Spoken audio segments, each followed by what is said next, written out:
92। ता मन को चीन्हो मोरे भाई, टूटी मन कहाँ समाई। जनक सनंदन जयदेव नामा, भक्त सही मन उन्हों न जाना। अम्बरीश प्रहलाद भक्त हेतु मन उन्हों न जाना। भरथरी गोरख गोपी चंदा, ता मन मिल मिल कियो आनंदा। जा मन को कोई जान न भेवा, तामन मगन भये सुखदेवा। शिव नारद शेषा, तन के भीतर मन उन्हों पेखा। यकल निरंजन सकल शरीरा, तामा ब्रह्म ब्रह्म रहल कबीरा। ता मन को चीन्हो मेरे भाई, ऐ मेरे भाई, ऐ मेरे बंधु, उस मन को जो मन संसार से तुम्हें जोड़ता है और ये सोचो कि जब शरीर छूट जाएगा तो मन कहां लीन होगा। जीवन काल में मन जहां लीन होगा मन होगा, इसलिए पहचानो तुम्हारा मन कहां लीन है। संसार और जीव से संबंध जोड़ने वाला मन है। मन एक पुल है। नदी के दो तटों को जोड़ने वाला पुल होता है। इसी प्रकार आत्मा और अनात्मा के बीच में मन पुल बना। पुल तो नदी के आर पार जाना खत्म हो जाए। अगर मन को तोड़ दे तो जीव संसार में जाना आना जीव का बंद हो जाए। इसे साहब कहते हैं मन को पहचानो, मन को तोड़ो। जो साक्षी अभ्यास यहां बताया जाता है, बैठो स्थिर होकर मन को देखो और जो कुछ मन में उठता है छोड़ो, संकल्पों को छोड़ो। कोई चीज को पकड़ो मत, संकल्प आए जाए उसमें तुम न मिलो, अपना भी बंद हो जाएगा। और संकल्प आ जाना बंद होता है, बड़ी नींद आती है। इसलिए बड़ी सावधानी की जरूरत है। संकल्प से संसार सामने होता है, संकल्प मिटने पर संसार ओझल हो जाता है।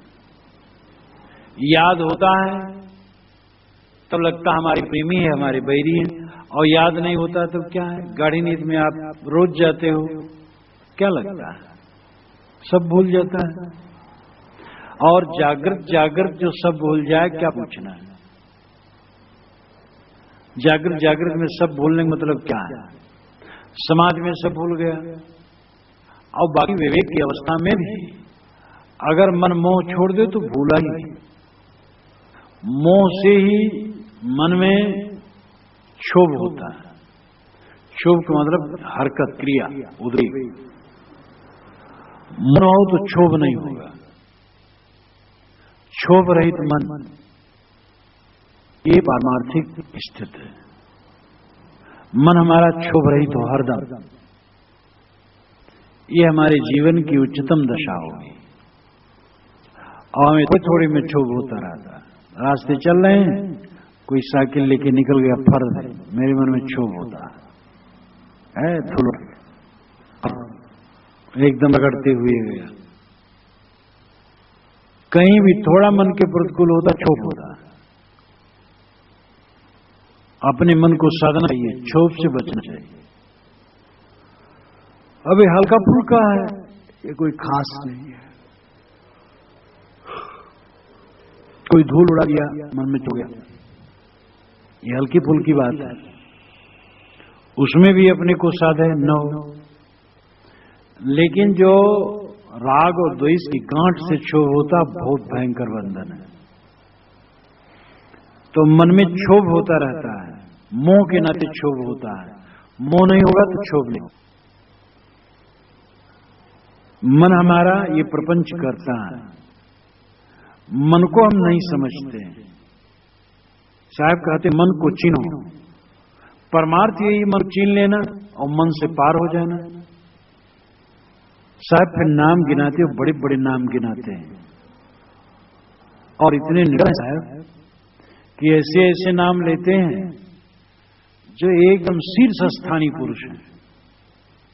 सनक सनंदन जयदेव नामा, सनक सनंदन ऐसी में समझ लो सनत कुमार सनातन, और जयदेव और नामदेव, नामा नाम नामदेव, भक्ति सही। इन्होंने भक्ति तो सही की, लेकिन मन उन्हों न जाना, वही भी मन को न समझ सके। अम्बरीश प्रहलाद सुदामा, अम्बरीश राजा, प्रहलाद और सुदामा भक्त, भक्ति हेतु मन उन्होंने जाना। भक्ति बहुत भक्ति भावना के कारण उन्होंने भी मन को नहीं समझा। भरथरी गोरख गोपी चंदा, भरथरी और गोरखनाथ और गोपीचंद ये योगी थे, लेकिन तामन मिलमिल कियो आनंदा, उसी मन में मिलमिल करके आनंद किए, मन से अलग न हुए। जा मन को कोई जान न भेवा, तामन मगन भये सुखदेवा। जिस मन का कोई भेद नहीं जाना, उसी मन में सुखदेव भी मगन हो गए, डूब गए। इतना ही नहीं, शिव सनकादिक नारद शेषा, तन के भीतर मन उन्होंने पेखा। शिव शनकादि नारद और शेष शरीर के भीतर में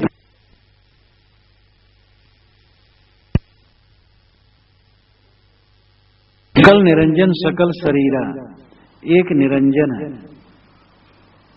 जो सब शरीर में है। निरंजन नाम मन, वैसे निरंजन का अर्थ होता है मायातीत। अंजन नाम माया, निरंजन नाम मायातीत, जो माया से निर्लेप हो।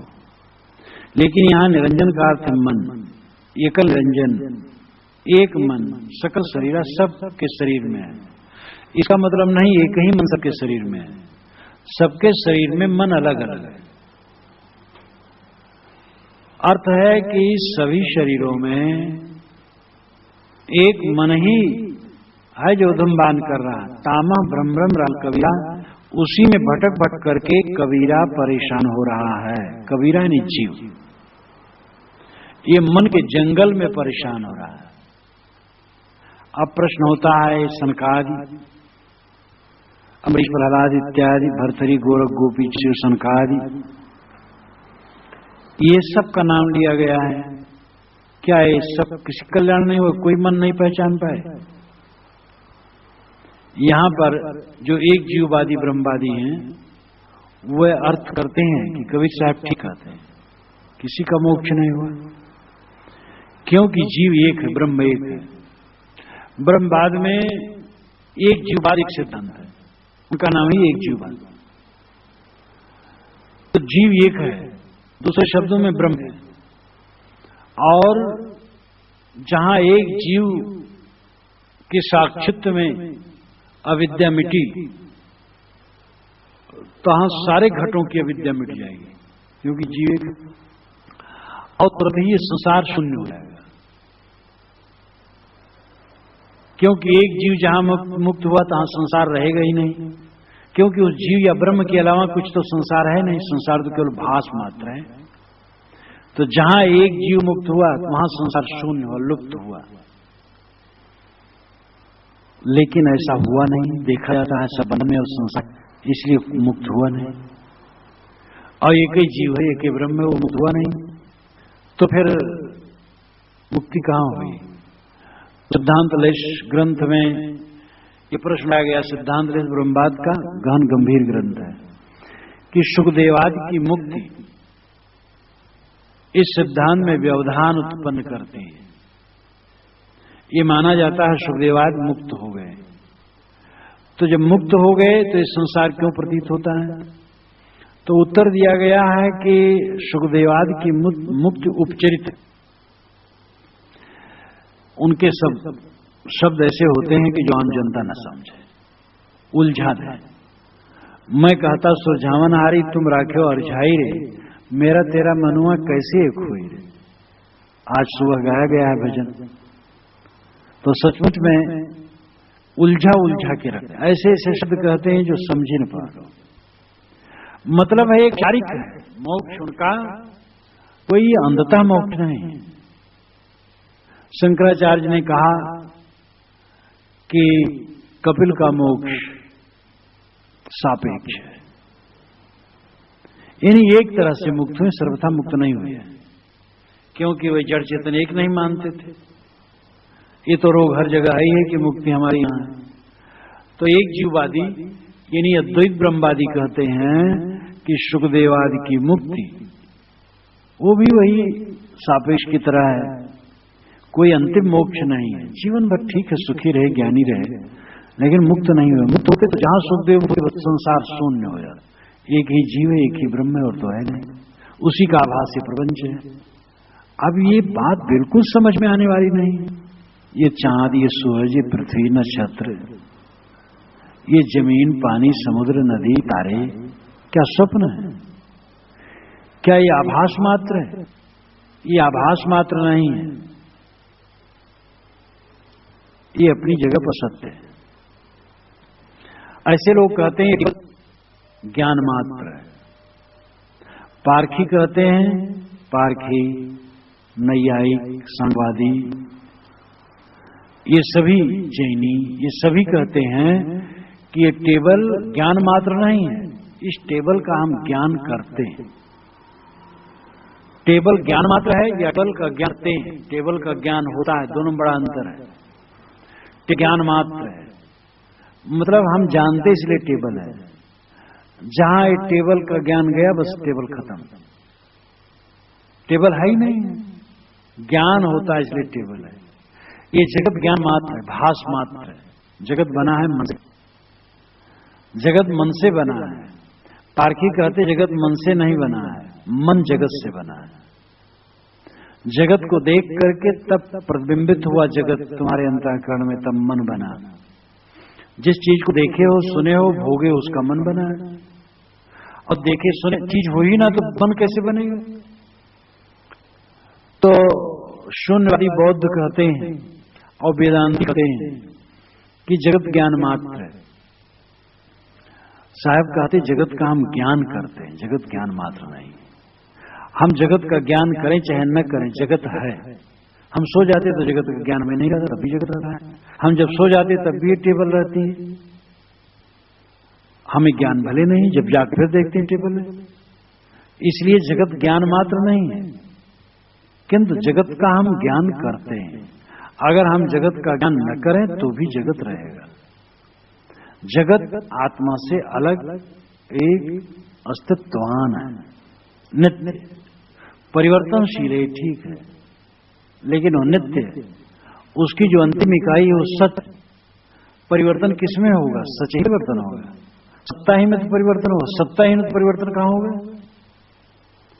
इसलिए जो भौतिक द्रव्य है ये सत्तावान है और आत्मा से अलग इसका अस्तित्व है।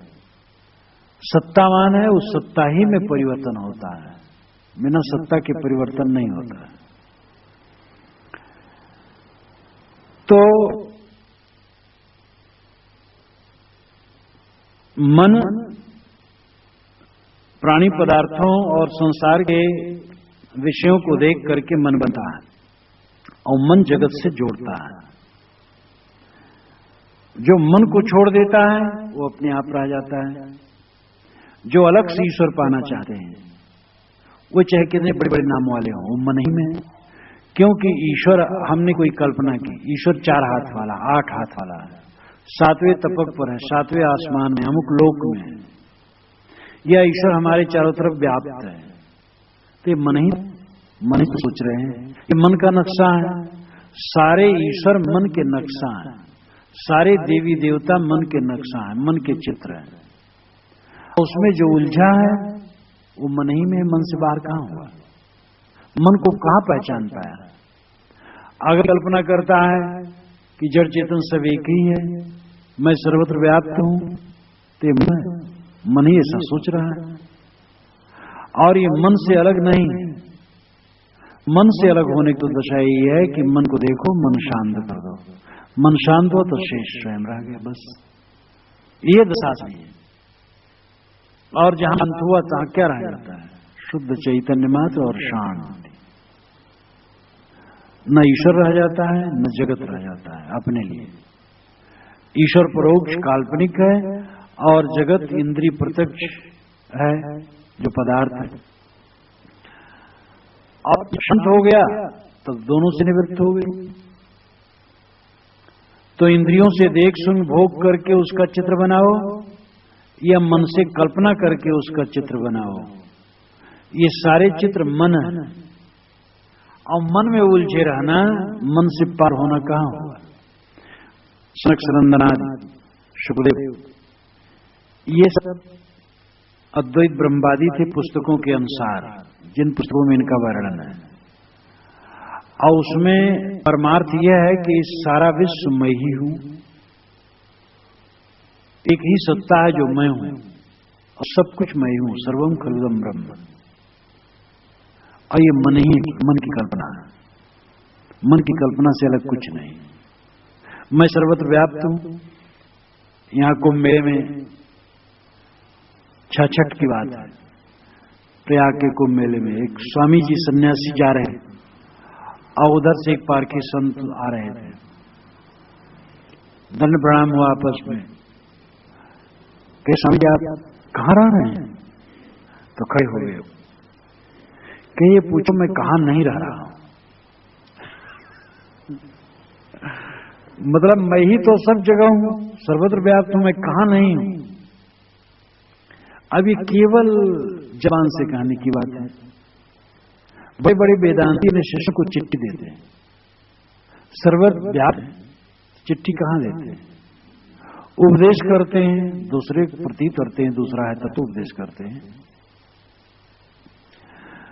तो व्यवहार सारा द्वैत का, और मानते मैं सर्वत्र व्याप्त हूं, मैं सब कुछ मैं ही हूं, मैं ही चाँद हूं, मैं ही सूर्य हूं, ये मैं ही विश्व ब्रह्मांड हूं। ये क्या है? मन ही की तो लीला है। योग इत्यादि में ज्योति देखते हैं, शब्द सुनते हैं, उसको ब्रह्म मान लेते, वो भी मन की लीला है। अलग ईश्वर का नक्शा बनाते, वो भी मन की लीला है। इसलिए साहब नाम लेके कहते हैं, लेकिन ब्रह्मवादी इसका अपनी तरफ कर लेते हैं। वो साथी साहब एक बात है, एक ब्रह्मवादी कहते हैं सनकादिक किसी का मोक्ष नहीं, क्योंकि एक का मोक्ष हो गया हो तो जगत रहता ही नहीं, जगत है इसलिए मोक्ष किसी का नहीं। परंतु साहब का मत नहीं है। साहब तो कहते बूझ लीजिए ब्रह्मज्ञानी, घूर घूर वर्षा वर्षा परिया बुध न पानी। अब ब्रह्मज्ञानी बूझ लो, तुम उमड़ घुमड़ के वर्षा वर्षाते हो, लेकिन एक बूंद किसी को पड़ती नहीं है, क्योंकि ब्रह्मज्ञान की चीज को पड़ गई होती, वो मुक्त हो गया होता, संसार मुक्त हो गया होता, और संसार है, ब्रह्मज्ञान कहां हुआ? तो उस पर व्यंग करते हो, साहब उसको मानते नहीं। तो मन सब कहां मन समझे, इसलिए पूरे शब्द का अर्थ भाव साहब कहते हैं कि तम को क्यों भाई, तुम छूटे मन कहां समझे, उस मन को समझो कि जैसे छूट जाएगा तो मन कहां आएगा, मन कहां तुम लगाते हो, दृश्य भाष लगाते हो तो दृश्य भाष में फिसल जाओ। इसलिए तटस्थ हो जाओ, उदासीन हो जाओ, संकल्पों को छोड़ दो, संकल्पों को छोड़कर अपने आप में बस स्थित। अब ये भी सच है कि इसके सूत्र शास्त्रों में जगह जगह मिलते हैं, लेकिन उसमें दूसरी बात भी कही है, दूसरी बात ज्यादा कही, उसमें सोचा यह तो कहने वाले तो सोचे होंगे तो लगा होगा हाँ यही सच है, और सच तो है ही है, लेकिन स्थिर न रहे होंगे, दूसरी बात भी कह दी। जो साहब कहना चाहते हैं ये बात हमने शास्त्रों में जगह जगह मिली। दुख संयोग वियोगम योग संगीतम, योग देना योग है। ये तो खैर घुमा करके भी कहा जा सकता है, इसका अर्थ कर दिया जा सकता है। आत्म संस्थम न कृत्वा न किंचित चिंतित, मन को आत्मा में स्थित कर दो और कुछ भी न सोचो। ये बिल्कुल खाटी का पारक सिद्धांत मानो, ये गीता का सूत्र है। द्वासुपर्णा से जस खाया समान परिचम पर सही तन पपलम स्वाद वक्तन नस्नन नन्यो अभिषाक्षी। दो पक्षी हैं, साथ साथ हैं, मित्र हैं, एक ही समान पेड़ पर रहते हैं, एक फल खाता है दुखी है, एक केवल दृष्टा है इसलिए दुख मुक्त है। ये वेद का मंत्र है। सांख्य दर्शन तो साफ साफाई है इस विषय में, उपलब्ध दृष्टांत करके अपने आप में स्थित होता है। योग दर्शन में भी बात कही गई है, तदा दृष्टो स्वरूपी अवस्थान, तब दृष्टा अपने स्वरूप में स्थित हो जाता है। तो जगह जगह बात आई, लेकिन फिर घुमा दिए और भी कह दिए, इसलिए निर्णय नहीं हुआ। दिन भर चावल और भूसी अलग किए, शाम को मिला दिया, तो क्या फायदा? अलग अलग ही रखो, यही विशेषता होगी। साहब कहते हैं कि मन को पहचानो और मन की कल्पनाओं के जाल को तोड़ो और मन से लौट करके अपने आप में आओ। मन को छोड़ो, इन्हीं मन के संकल्पों को छोड़ो। एकल निरंजन सकल शरीरा तामा ब्रह्म ब्रह्म रहा कबीरा। एक निरंजन जंगल है, निरंजन मन ही जंगल है, जो सब शरीर में वो जंगल है, और उसी में जीव भटक भटक के मर रहा है। अपने मन के रेच पेच, मन के भास अध्यास में सब दुखी, इसलिए मन के भास अध्यास का परित्याग करो और अपने स्वरूप में लौटो। 7 पंक्तियों ये पद, ज्यादातर साहब ने नाम गिनाया। नाम में कोई खास अर्थ नहीं है, बता दिया कि ये मन में उलझ गए, मन में उलझ गए, मन में उलझ गए। और शुरू की पंक्ति और नीचे की पंक्ति 2 पंक्ति ले ली जाए तो यही इस शब्द का खास स्वरूप होगा, इसी में सब उसका अर्थ होगा। ता मन को चिन्हो मोरे भाई, तन छूटे मन कहां समाई, एकल निरंजन सकल शरीरा तामा ब्रह्म ब्रह्म कबीरा।